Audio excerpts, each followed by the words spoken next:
Hello and welcome. Today I am here on a request by Jin Chen, if I'm saying that correctly.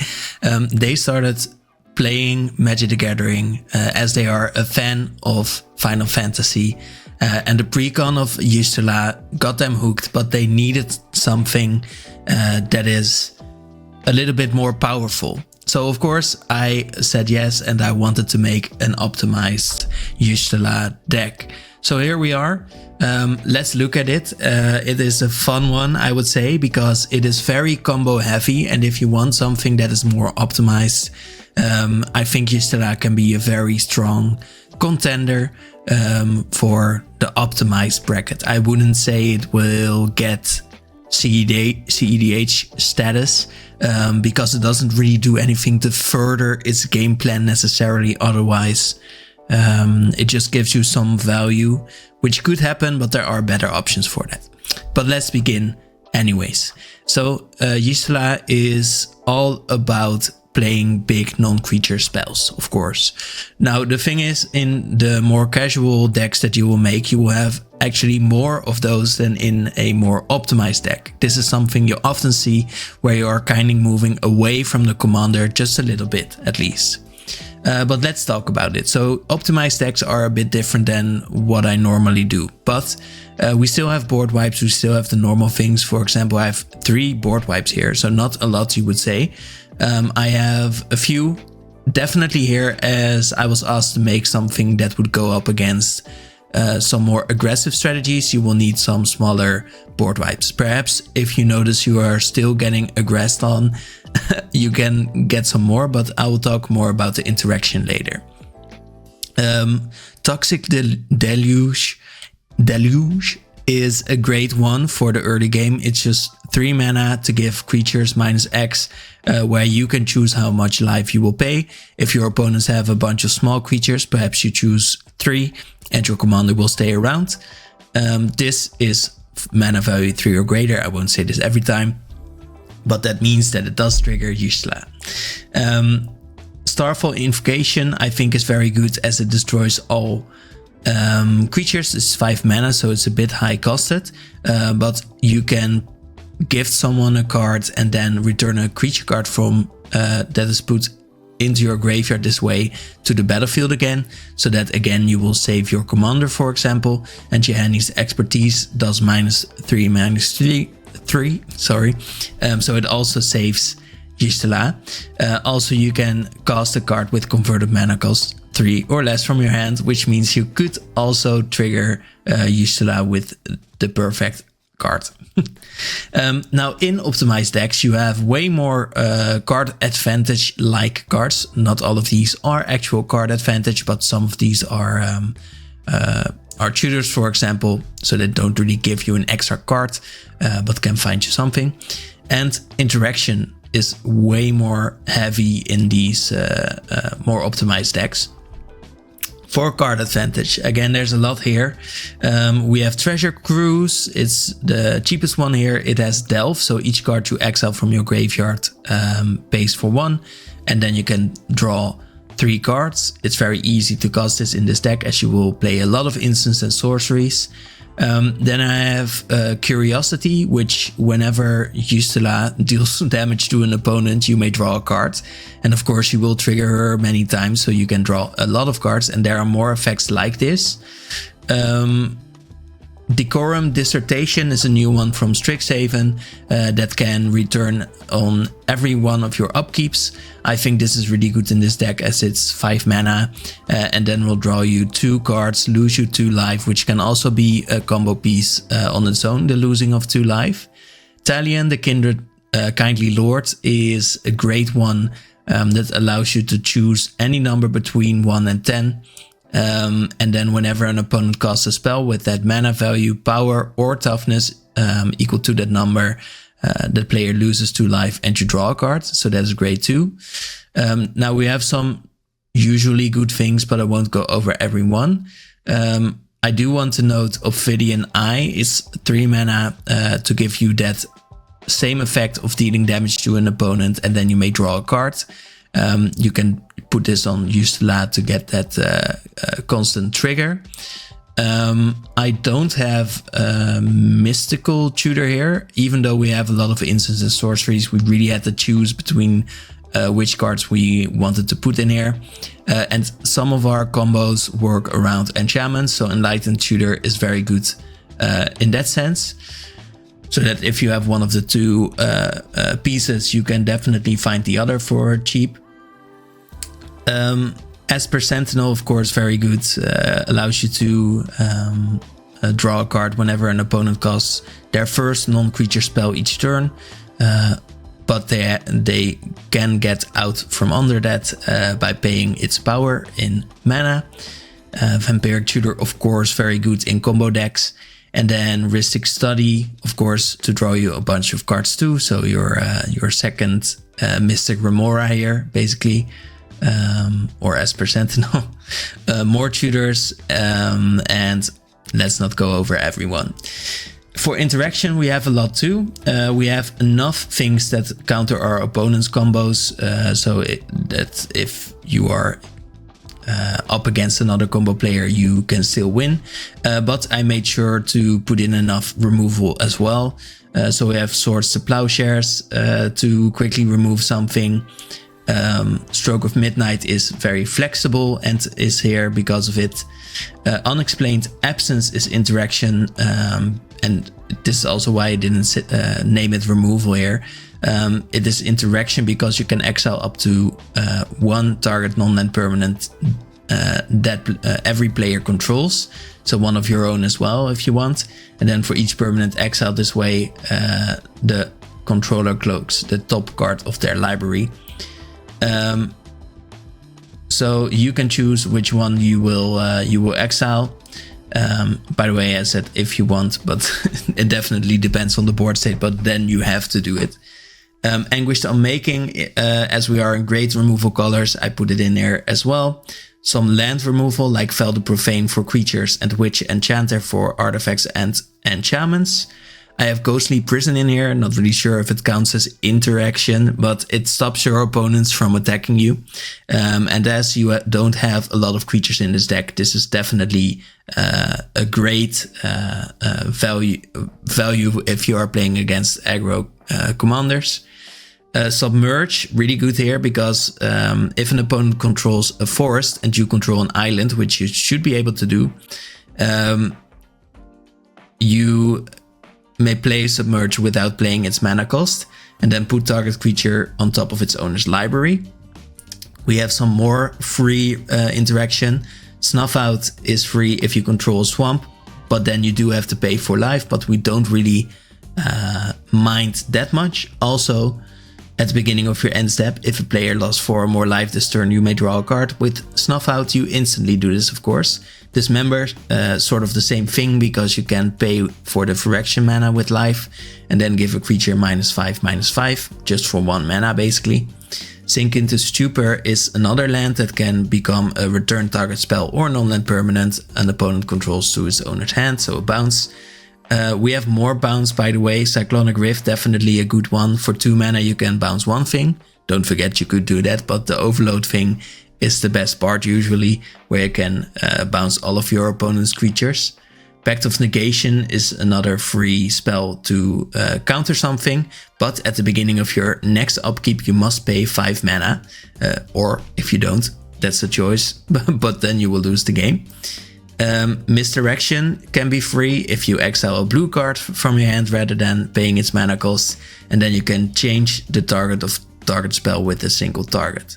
So there's more counters here, a lot of it. Many free, like Force of Will, countering target spell, or Fierce Guardianship, countering target non-creature spell. It can be free if you have your commander out, but we won't go over every one of them. Now your land base becomes more complicated as well. Of course, we have the basics like Command Tower in here.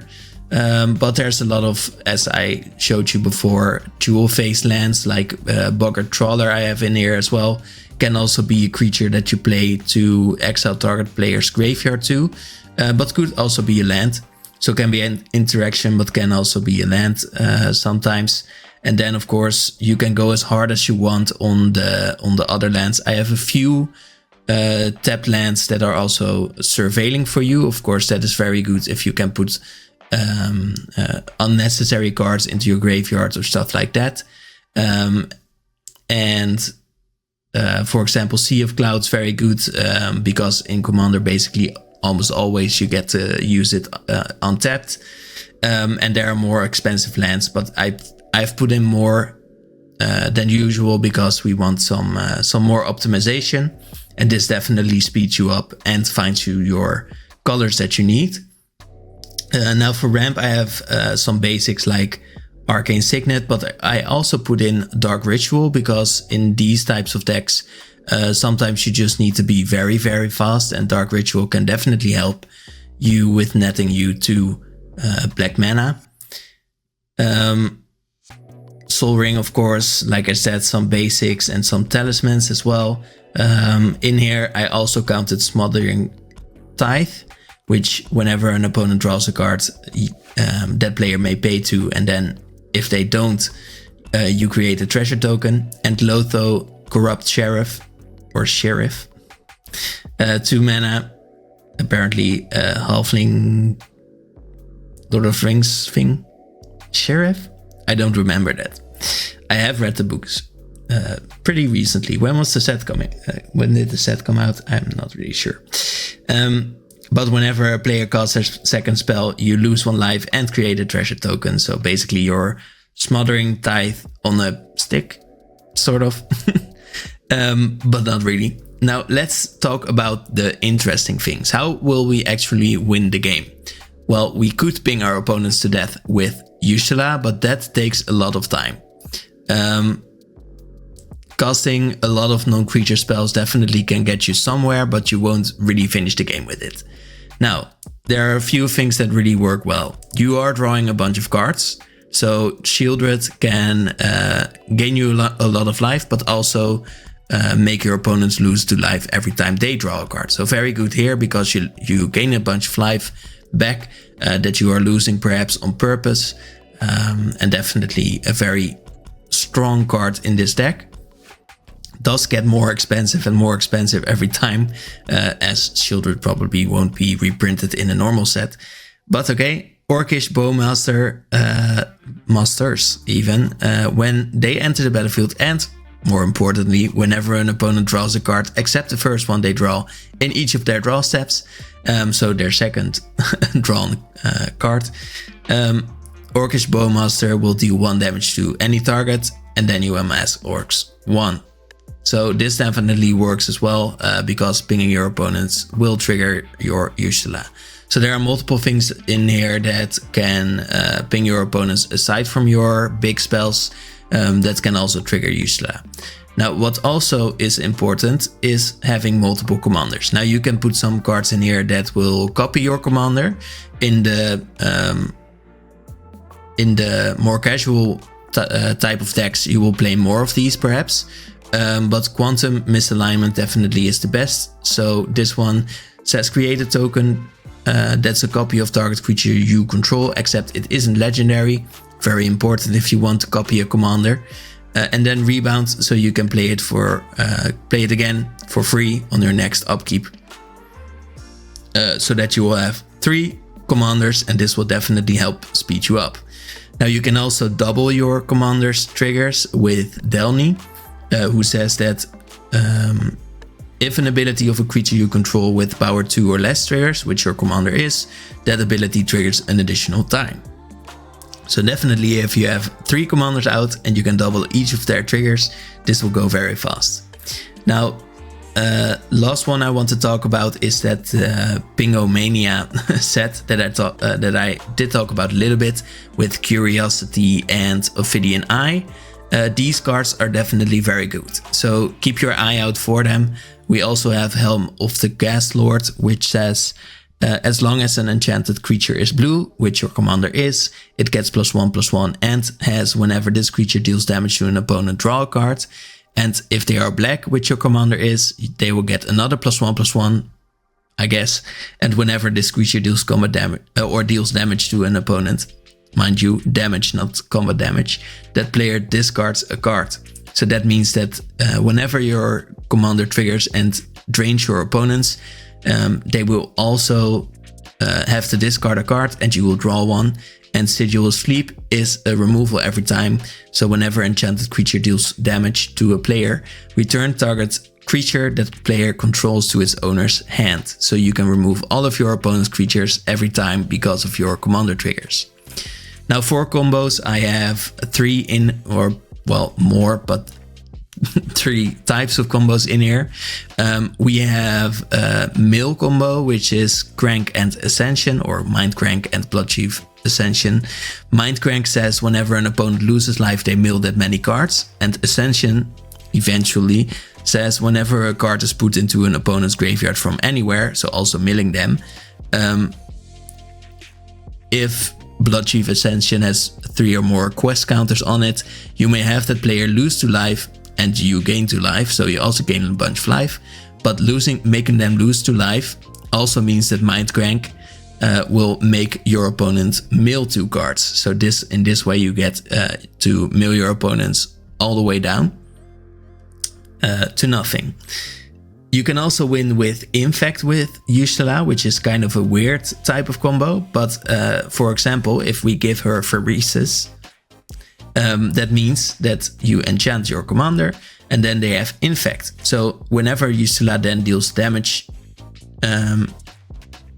to players, she will deal that damage in the form of poison counters. So in that way, Yshtola can definitely defeat your opponents way faster. Same goes for Glistening Oil, which will also give that creature Infect. And Glistening Oil can come back every time. There's a slight drawback in here that at the beginning of your upkeep you put a -1 counter on the creature, but you should be able to win in 3 upkeeps. Let's say. Also life gain or life drain combos we have in here, so there's multiple ways to do this. But Exquisite Blood, for example, says whenever an opponent loses life, you gain that much life. And the opposite is true for cards like Veto, that say whenever you gain life, that opponent or target opponent loses that much life. So you can drain your opponents for everything they have and win in that way. Oh, I lied. There's a 4th type of combo, which is playing your Soul Ring over and over, or something else.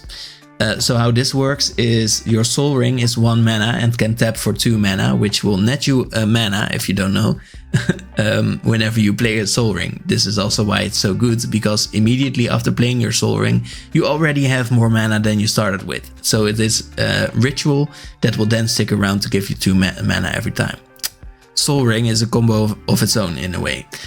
But Displacer Kitten then says whenever you cast a non-creature spell, you exile up to 1 target non-land permanent you control and then return that card to the battlefield under its owner's control. So you immediately, for example, get to blink a Soul Ring. That will mean that you get to use the mana ability again. But I'll do you one better. Teferi Time Reveler.